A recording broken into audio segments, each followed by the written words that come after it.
பார்க்க போறோம்னா புதுவளை கீரை சளிக்காக செய்ய போறாங்க எங்க பாட்டி. இதான் அந்த தூதுவளை கீரை.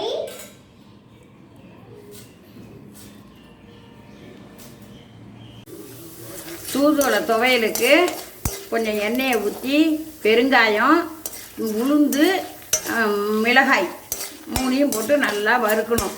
செவக்க ஒன்றரமாக வறுத்து அதை எடுத்துக்கிட்டு அப்புறம் தூதுவளையை நல்லா வாஷ் பண்ணி வச்சு அதை எடுத்து அதையும் வதக்கணும். நல்லா வாஷ் பண்ணிட்டு முள்ளோட போடுங்க. அப்போல்லாம் தண்ணி போகும். வறுத்ததும் கொட்டிடும் முள்ளு அதில்.